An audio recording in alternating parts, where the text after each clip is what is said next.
بسم اللہ الرحمن الرحیم۔ السلام علیکم ورحمۃ اللہ وبرکاتہ۔ آج ہم جمعیت علماء اسلام پاکستان کے رہنماؤں کے ساتھ گفتگو کر رہے ہیں۔ پاکستان ڈیموکریٹک موومنٹ کے جو تحریک ہے وہ بھی اپنے زور و شور سے جاری ہے، اور دوسری طرف سے حکومت بھی اپنے ڈٹائی کے اوپر ہے کہ جی ہم NRO کسی کو نہیں دیں گے، اور یہ PDM کی تحریک سے ہوا نکل جائے گی۔ اور کرونا کی وجہ سے ملک کے اندر جو حالات ہیں، تعلیمی ادارے جو عصری علوم کے جو ادارے ہیں وہ تو آلریڈی بند ہیں، اور دینی علوم کے اداروں کو بھی، مدارس کو بھی انہوں نے حکم دے دیا ہے کہ آپ بھی اپنے تعلیمی ادارے جو ہے وہ بند کر دیں۔ لیکن اگر اس کے پیرلل ہم دیکھنا چاہتے ہیں تو اس کے پیرلل جو ہے وہ سارے کے سارے جو ہے وہ بازار ہے، شادی ہال ہے، وہ چل رہے ہیں۔ اس کے بارے میں ہم بات کریں گے۔ میں اپنے مہمانوں کا تعارف کراتا جاؤں۔ اس وقت میرے ساتھ تشریف رکھتے ہیں مفتی شفیع الرحمان حماد صاحب، جو جمعیت علماء اسلام ضلع اسلام آباد غربی NH1 کی سیکٹری اطلاعات ہیں، اور آصف اقبال دودزئی صاحب جو کسی تعارف کے محتاج نہیں ہے۔ ان سے ہم نے بہت زیادہ ریکویسٹ پہ انہوں نے اپنا قیمتی وقت ہمیں دیا ہے، وہ بھی ہمارے ساتھ تشریف رکھتے ہیں۔ تو میں شروع کروں گا اپنے مہمان آصف اقبال دودزئی صاحب سے۔ آصف صاحب، بہت شکریہ، آپ نے وقت دیا آج ہمیں۔ مجھے یہ بتائیے گا کہ پاکستان ڈیموکریٹک موومنٹ کی جو تحریک، اور پہلے انہوں نے 5 بڑے بڑے جلسے کیے، اور ابھی وہ مظاہروں کے شکل میں ملک کے مختلف علاقوں میں مظاہرے ہو رہے ہیں۔ آپ کیا سمجھتے ہیں پاکستان ڈیموکریٹک موومنٹ کا مستقبل کیا ہوگا؟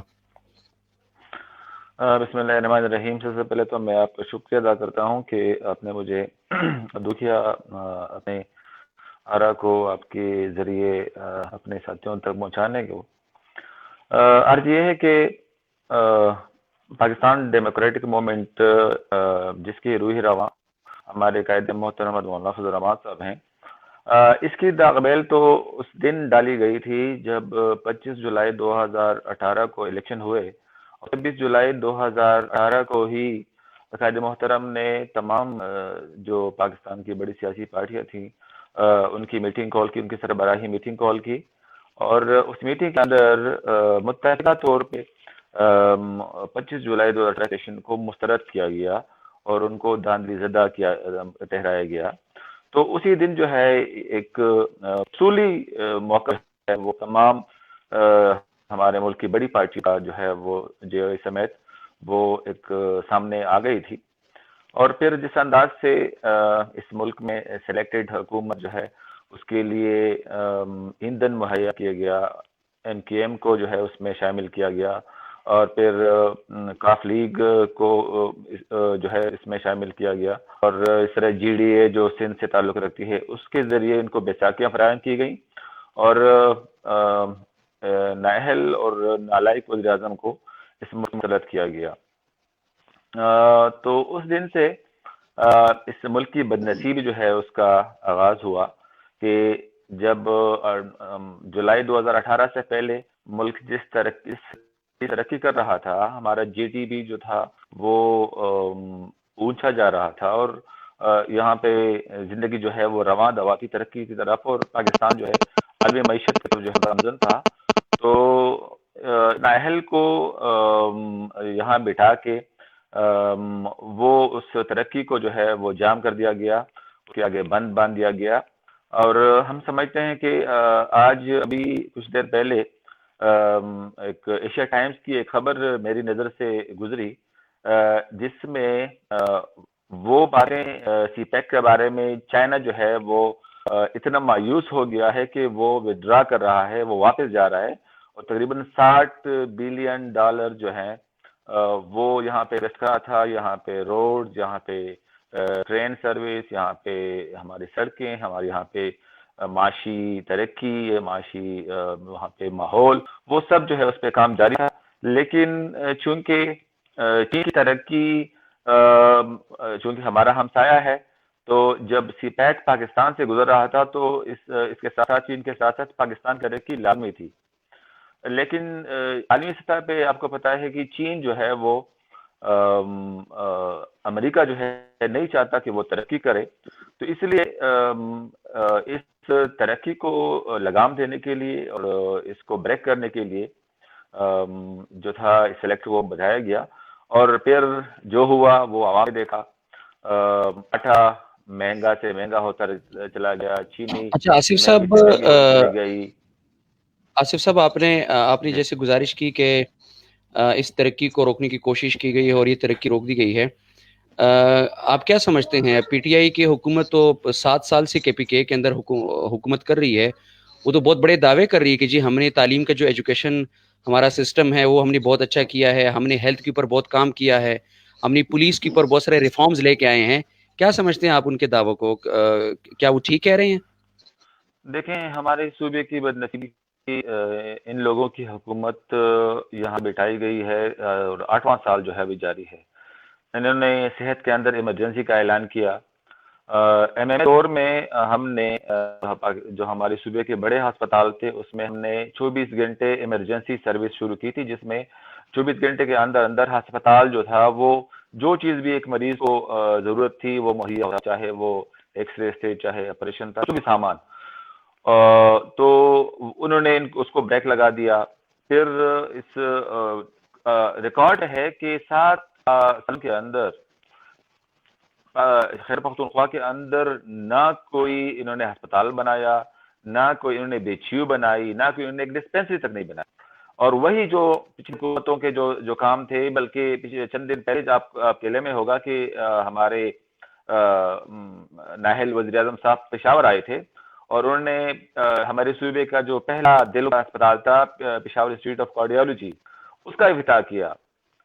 یہ اس منصوبے کی جو تختی تھی وہ ایم ایم اے دور میں ہمارے وزیر اعلیٰ قمر خان درانی صاحب نے جو ہے وہ سنگ بنیاد اس کا رکھا تھا. اور پھر ہماری حکومت کے بعد حکومت تھی، انہوں نے اس پہ کام کیا تھا. تو یہ ان کا ہیلتھ کے اندر ابھی، بلکہ یہاں انہوں نے ایم ٹی آئی ایکٹ جو ہے صوبے میں لاگو کی ہے، جو کہ ابھی پنجاب میں بھی شروع کر دی ہے اور اسلام آباد میں بھی شروع کر دی ہے. اس ایکٹ کے تحت جو ہمارے سینئر ڈاکٹر تھے، جو ماہر ڈاکٹر تھے، وہ ریزائن کر گئے ہیں، وہ استعفیٰ دے گئے ہیں، کیونکہ انہوں نے جو ہے وہ مارکیٹ سے عام جو مینیجر ہوتے ہیں وہ اٹھا کے تو ڈاکٹروں کے اس پہ بٹھا دیا ان کے سروں پہ، اور سینئر ڈاکٹر جو ہے وہ چھوڑ رہے ہیں ہمارے. تو اس لیے یعنی یہ آپ کا اس میں آصف صاحب آپ کا کہنا یہ ہے کہ جتنے وہ دعوے کر رہی ہیں وہ سارے کھوکھلے دعوے ہیں، اور اگر انہوں نے کوئی پروجیکٹ شروع بھی کیا ہے تو وہ پچھلے حکومتوں کے پروجیکٹس کے اوپر یہ تختیاں لگا رہے ہیں. آپ کا کہنا یہ ہے؟ آپ کی آواز مجھے سمجھ نہیں آ رہی ہے. اب سوال مجھے آواز کٹ گئی ہے آپ کی. میں یہ کہہ رہا تھا کہ آپ کا یہ کہنا ہے کہ وہ جو دعوے کر رہے ہیں کہ پچھلے 7 سالوں سے انہوں نے جو کچھ بھی کیا ہے وہ کھوکھلے دعوے ہیں، اور اس کے ساتھ آواز آپ کی کٹ رہی ہے. سوری. آصف صاحب میں یہ کہہ رہا تھا کہ آپ یہ کہہ رہے ہیں کہ دعوے ان کی ٹھیک نہیں ہیں، وہ غلط دعوے کر رہے ہیں. آپ کی سمجھ نہیں آ رہی مجھے. آپ کی آواز بالکل کٹ رہی ہے. جی میری آواز پہلے میں دوبارہ کنیکٹ کرنے کی کوشش کرتا ہوں، شاید ہو سکتا ہے اس میں کوئی مسئلہ ہو. میں اس دفعہ ٹھیک میں اس وقت اپنی دوسرے مہمان کی طرف جا رہا ہوں. مفتی شفیع الرحمان صاحب، آپ کی ماشاءاللہ سوشل میڈیا میں آپ ان ہیں، اور آپ جمعیت علماء اسلام آباد کی سیکٹری اطلاعات بھی ہیں، اور آپ کے ایک ترجمان کی حیثیت بھی ہے یہاں اسلام آباد میں. اور اسلام آباد چونکہ ایک مرکز ہے، اور مرکز کے اندر ساری چونکہ بڑے بڑے جو اے پی سی اجلاسات تھے وہ بھی آپ لوگ اٹینڈ کرتے رہتے ہیں. اور 2 جنوری کو دوبارہ پی ڈی ایم کا جو ہے وہ قائد جمعیت حضرت مولانا فضل الرحمان صاحب نے پی ڈی ایم کا دوبارہ اجلاس بلایا ہے، تو وہ بھی اسلام آباد میں ہے. امید ہے کہ آپ اس کو بھی اٹینڈ کریں گے. کیا کہتے ہیں آپ، پی ڈی ایم کی تحریک کا مستقبل کہاں جا رہا؟ یہ اونٹ کس کروٹ بیٹھنے لگا ہے؟ بسم اللہ الرحمن الرحیم. ہلو. ہمارے محترم مہمان جناب نہیں، مجھے سابق انفارمیشن آواز. منسٹر جی آپ ٹھیک ہیں. آصف اقبال داؤد زئی صاحب کے ہم مشکور و ممنون ہیں، اور آپ کا بھی شکریہ ادا کرتے ہیں. میں اپنا ٹائم آصف اقبال صاحب کو دیتا ہوں جو آپ ان سے سوال کر رہے تھے. خیر ہے، میں اپنی بات بعد میں کر لوں گا. آپ ان سے ابھی سوال پوچھ سکتے ہیں کیونکہ ابھی ذرا آواز ان کو آ رہی ہے. جی آصف صاحب میں یہ کہہ رہا تھا، جی بہت شکریہ آپ ہمیں جوائن کر چکے ہیں. میں یہ کہہ رہا تھا کہ چونکہ پی ٹی آئی کا جو میں نے سوال پوچھا تھا کہ وہ 7 سال سے دعوے کر رہی ہیں کہ ہم نے بڑے ریفارمز لے کے آئے ہیں ایجوکیشن سیکٹر میں، لیکن آپ نے ان کی حقیقت بتا دی، آپ نے ان کی حقیقت بیان کر دی. تو اس کا مقصد یہ ہے کہ پی ٹی آئی نے جتنے دعوے کیے ہیں ان کے ایجوکیشن سیکٹر میں، ان کے ہیلتھ سیکٹر میں، وہ سارے کھوکھلے دعوے ہیں. اس میں کوئی دو رائے نہیں ہے. یہاں ہمارے صوبے کے اندر جو ہے انہوں نے ہیلتھ سیکٹر کو اور ایجوکیشن سیکٹر کو تباہ و برباد کر دیا ہے. ہیلتھ سیکٹر میں بات کر رہا تھا، ہمیں یاد ہے کہ جب ہماری حکومت اس صوبے میں آئی تھی تو اس سے پہلے مشرف کی ڈکٹیٹر کی حکومت گزری تھی. تو اسی مشرف نے ہمارے صوبے کے اندر آئی بی پی کے نام سے ایک اسکیم شروع کی تھی جس کا تھا انسٹیٹیوشنل بیسڈ پریکٹس، یعنی سرکاری اسپتالوں کے اندر دوپہر کے بعد شام تک جو ہے وہ وہی ڈاکٹر اپنے کلینک جو ہے وہ اسپتال کے اندر کلینک چلاتے تھے. تو اس سے بھی ایک بہت بڑی خلا پیدا ہو گئی تھی اور ہمارے صوبے کے بہت بڑے کوہنا مشق اور ماہر ڈاکٹر جو تھے وہ استعفیٰ دے گئے تھے. اور پھر جب ہم حکومت میں آئے تو ہمیں بڑی مشکل ہوئی دوبارہ ان جیسے ڈاکٹروں کو واپس لانے میں اور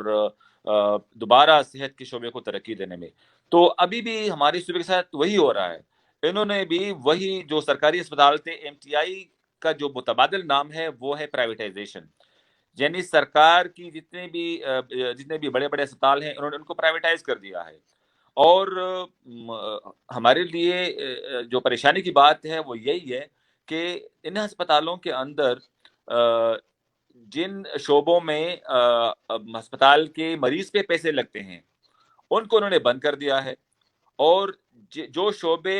مریض کے جیب سے پیسے نکالتے ہیں وہ انہوں نے چالو کیے ہوئے ہیں. تو اس لحاظ سے چونکہ صحت مہیا کرنا اور ایجوکیشن مہیا کرنا یہ ریاست کی ذمہ داری ہے. تو اس حکومت نے ہمارے پاکستان خیبر پختونخوا کے اندر وہ ریاستی ذمہ داری جو ہے وہ بھی جو ہے اس کو ختم کر دیا، اور ہیلتھ سیکٹر میں اور ایجوکیشن سیکٹر میں جو ہے انہوں نے ابھی یہاں پہ ہمارے آصف صاحب آپ اسپیسیفکلی چونکہ کے پی کے کی بات کر رہے ہیں، لیکن اگر ہم اس کو ذرا جو ہے وہ نیشن وائڈ دیکھ لیں، ذرا ملکی سطح پر دیکھ لیں، آپ کو کیا لگ رہا ہے کہ کیا پاکستان کی ساری صورتحال انہوں نے ایسی ہی گڑبڑ نہیں کر دی، یا پاکستان کی باقی صوبوں کے حالات جہاں پر ان کی حکومت ہے وہ کے پی کے سے بہتر ہے، یا کے پی کے اس سے بہتر ہے، یا یہ حالات جو ہیلتھ کے ہیں اسپیشلی اور کورونا کے جو حالات ہیں اس کو آپ کس نظر سے دیکھ رہے ہیں؟ دیکھیں ہمارا صوبہ تو پچھلے 7 سالوں سے ان کو بھگت رہا ہے، اور باقی جو ہمارا ملک اسپیشلی اسلام آباد میں اور پھر پنجاب اور بلوچستان کے اندر ان کو 2 سال مکمل ہو گئے ہیں. تو صرف موازنہ کر لیں کہ جب آٹے کی جو قیمت جولائی 2018 میں تھی، آج اس کی کیا قیمت ہے فی کلو آٹے کی قیمت. اس طرح چینی جو ہمیں مل رہی تھی جولائی 2018 کو، آج اس کی کیا قیمت ہے. اسی طرح گھی کی لے لیں، اس طرح جو ہے وہ ساری جو ہمارے زندگی بسر کرنے کی جو بنیادی چیزیں ہیں، جو غریب آدمی کے جو دسترس میں جو تھیں، آج انڈے کو دیکھ لیں، آج 300 روپے درجن انڈا مل رہا ہے. تو ان 2 سالوں میں مجھے تو ایک شک پڑ رہا ہے کہ اس کو لایا گیا ہے کیونکہ پاکستان جو ہے یہ مسلم امہ کے اندر واحد ایٹمی طاقت ہے، ایٹمی قوت ہے، اور یہ پوری مسلم امہ کو لیڈ کرتا ہے، اور مسلم امہ جو ہے اپنے معاملات میں پاکستان کی طرف دیکھتی ہے. تو اس بندے کو اس لیے لایا گیا ہے کہ پاکستان کو اتنا کمزور کیا جائے کہ وہ ورلڈ بینک اور آئی ایم ایف کے رحم و کرم پر رہے. اور جس طرح ابھی بجلی کی جو قیمتیں بڑھ رہی ہیں آئی ایم ایف کے کہنے پہ بڑھ رہی ہیں، گیس کی قیمتیں انہی کے کہنے پہ بڑھ رہی ہیں، ٹیکسز ہم پہ جو لگ گئے ہیں وہ ان کے کہنے پہ لگ گئے ہیں. تو اس لیے باقاعدہ جو ہے ہمارا سارا، بلکہ آپ نے دیکھ لیا کہ ابھی جو ایف اے ٹی ایف نے جو ان کو 26 پوائنٹ دیے تھے، تو انہوں نے اتنا نہیں کیا کہ اس میں جو ہے جو ان کے الفاظ تھے ان کو کاٹ دیں. وہی جو ڈرافٹ انہوں نے بھیجا تھا. اچھا آصف صاحب یہاں جی آصف صاحب جی معذرت کے ساتھ میں یہاں پر، چونکہ آپ بھی ماشاءاللہ کافی ذمہ داریوں کے اوپر آپ نے چونکہ وہاں پر کام کیا ہے، فردوس عاشق اوان کا یہ کہنا ہے کہ جو انڈے کی قیمت اتنی زیادہ مہنگی ہو رہی ہے، چینی اور آٹے کی تو ہم ذکر کیونکہ اگر کر بھی لیں تو وہ سب کے سامنے ہے، اس کے لیے ذمہ دار حمزہ شہباز ہے، اور حمزہ شہباز تو کافی ٹائم سے نیب کے زیر حراست میں ہے اور جیل میں ہے. تو انڈے کی قیمت فردوس عاشقوان صاحبہ یہ کہہ رہی ہے کہ اس کے ذمہ دار جو ہے وہ حمزہ شہباز ہے. آپ کیا کہتے ہیں؟ دیکھیں فردوس احسان صاحبہ کا تو صرف اپنے وزیر اعظم جعلی وزیر اعظم کے جو پرسوں کا جو کا بیان ہے وہی کافی ہے کہ اس نے کہا کہ ہم نے پچھلے 2 سالوں میں معیشت کا بیڑا اس لیے غرق کیا کہ ہمیں سمجھ ہی نہیں آ رہی تھی، اور کہتے ہیں کہ جو ہمارے ساتھی ہیں وہ سارے ناتجربہ کار ہیں. میں کیسے مان لوں کہ وہ ناتجربہ کار ہیں؟ عوام کی فلاح اور عوام کی ترقی کے لیے وہ ناتجربہ کار ہیں. دیکھیں مشرف کی کابینہ میں شیخ رشید تھے، آج بھی بیٹھے ہوئے کابینہ کے اندر. مشرف کی کابینہ میں فروغ نسیم صاحب تھے، آج بھی بیٹھے ان کے کابینہ کے اندر. غلام سرور صاحب ان کی کابینہ میں بھی تھے، آج بھی جو ہے اس کی کابینہ میں موجود ہیں. اس طرح زبیر جلال صاحبہ تب بھی تھیں، آج بھی ہیں. شاہ محمود قریشی صاحب پچھلے کیبنٹ میں بھی تھے، یعنی آج بھی جو ہے موجود ہیں. یعنی آپ کا یہ کہنا ہے کہ مشرف کا سارا جو ہے کابینہ جن کو اچھا خاصا تجربہ ہے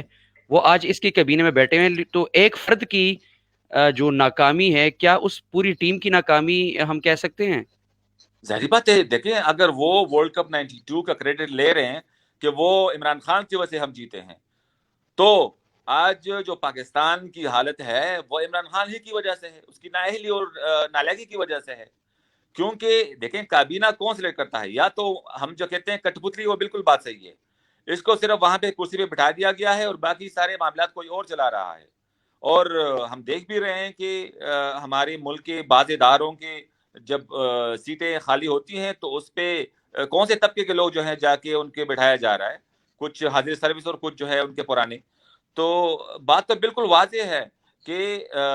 یہ جو بندہ جو یہاں پہ لایا گیا ہے، اس کو جو ٹیم جو دی گئی ہے وہی مشرف کی ٹیم ہے. تو پھر جو ہم کہتے ہیں نا کہ یہ اسٹیبلشمنٹ ہی کی جو لوگ ہیں، تو بالکل یہ بات تو دلیل کے طور پہ ہم کہتے ہیں کہ وہی کابینہ اگر اس وقت اس کے ہاں بیٹھی اس کے ساتھ کام کر رہی ہے تو یہ کٹ پتلی بیٹھا ہوا ہے، اور سارا کام جو ہے وہ یہ سارے وہی لوگ کر رہے ہیں جو کہ پچھلے بھی دور میں بھی جو ہے وہ کابینہ میں بیٹھے ہوئے تھے. ٹھیک ہے، یہ وہی کٹ پتلی ہے اور وہی کابینہ ہے، ناکام کابینہ ہے، ملک کا بیڑا غرق کر دیا ہے. 7 سال سے کے پی کے اندر غریب عوام کو ان کو خیال نہیں ہے. آصف صاحب آپ سے ایک کویشچن پوچھوں گا، پھر میں اپنے دوسرے مہمان کی طرف سوئچ کروں گا. پی ڈی ایم کا مستقبل اور پی ڈی ایم کی تحریک مختصر الفاظ میں بتائیے گا کیا ہونے جا رہا ہے؟ دیکھیں پی ڈی ایم جو ہے اس کے جو اغراض و مقاصد ہیں وہ پاکستان کے عام آدمی کے لیے ہیں، پاکستان کے غریب طبقے کے لیے ہیں. اور اس نے جو پی ڈی ایم کا جو منیر پاکستان میں جو انہوں نے میثاق پاکستان کا اعلان کیے رکھا ہے، تو اس میں تمام اہداف ہمارے کلیئر ہیں. تو اس لیے اس وقت پی ڈی ایم کے اندر ملک کی وہ بڑی پارٹیاں موجود ہیں جو کہ اس ملک میں جو ہے پچھلے دور میں حکومتیں کرتی رہی ہیں. تو اس لیے پی ڈی ایم کی جو ان کا پلڑا ہے وہ بہت بھاری ہے، اور اس وقت پاکستان کی اکثریتی جو ہے آبادی وہ ان کا جو ہے پی ڈی ایم کے ساتھ ان کی حمایت ہے.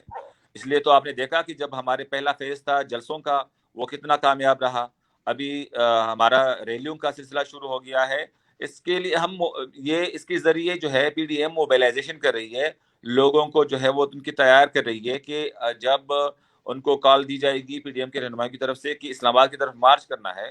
تو جب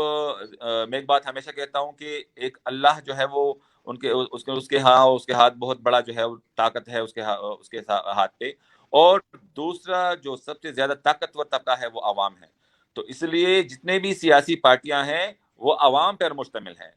اگر میں ورکر ہوں تو میں عوام میں ہوں. یہی جو پاکستان کے اندر اگر ماحول اچھا ہو رہا ہے تو ترقی پاکستان کر رہا ہے تو میں بھی ترقی کر رہا ہوں گا. اگر مہنگائی ہے تو اس کا جو ہے خمیازہ مجھے بھی بھگتنا پڑ رہا ہے. تو اس لیے تمام سیاسی کارکن جو اس وقت پی ڈی ایم کے پلیٹ فارم سے ان کی پارٹیاں جو ہے وہ اسٹیبلشمنٹ کے خلاف اور ان سیلیکٹرز کے خلاف نبردآزما ہیں، تو وہ عوام ہیں، وہ ہمارے سیاسی ورکر نہیں ہیں، وہ عوام ہیں. اور عوام کی جو طاقت ہے وہ اس کا دیکھیں، اور اس کی کامیابی کے میں آپ کو بتاؤں کہ آپ ٹی وی کھول کے دیکھ لیں، کوئی بھی چینل کھول کے دیکھ لیں، ان کے ہر وزیر، ہر مشیر اور ہر ایم این اے، ہر ایم پی اے کی زبان پہ پی ڈی ایم ہے. مطلب ان کے اعصاب پہ سوار ہو گیا ہے پی ڈی ایم. اچھا آصف صاحب، میں آپ کو ایک اور بھی بات شیئر کر دوں کہ کل